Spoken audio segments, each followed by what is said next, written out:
I've been patiently waiting for this inspector to show up and look at my plumbing. My mocked up plumbing. It's not glued together yet. I've been waiting about, I don't know, 4 or 5 days now. Getting other things done around the place. Got our windows put in. Today I was out starting to process some firewood. I've also got gravel. I'm making my driveway come more down and around, more of a circle drive. So I've got gravel coming in, hopefully in the next 3-4 days.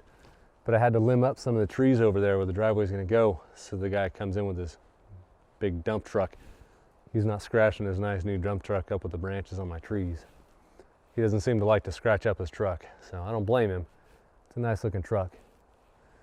But we've got these trees kind of limbed up out here. The driveway's gonna split up there. You're gonna come in the driveway, I don't know, 50 feet, 60 feet maybe, and then it'll Y.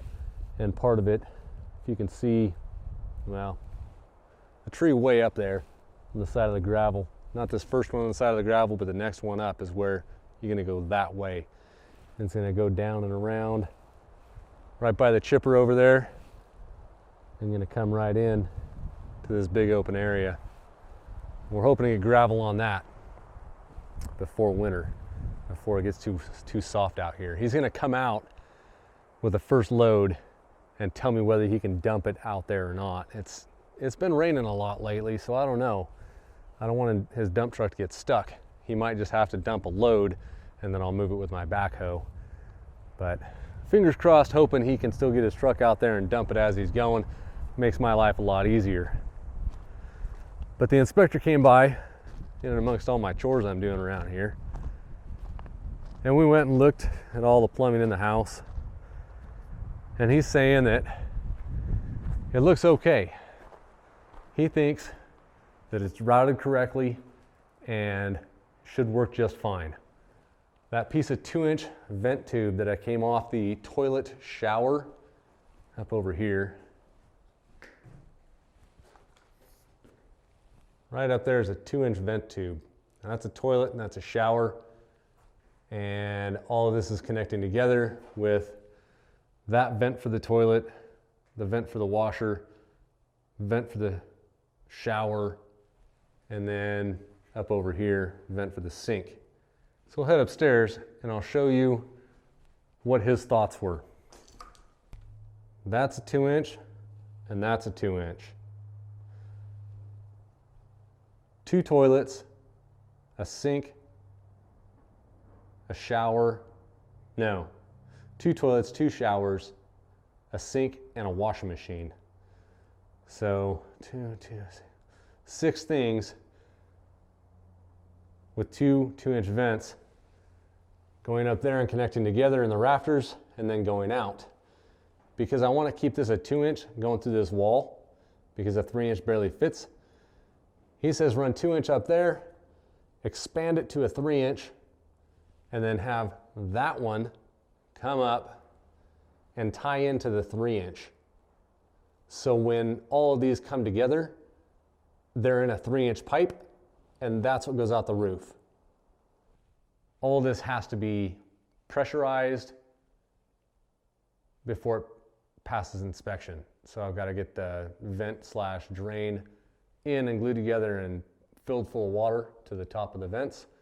And the PEX has to get run through and capped off and then pressurized with either air or water, something to show that it's all sealed up and nothing's leaking. So let's get on gluing this all together.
So I got most of it glued together.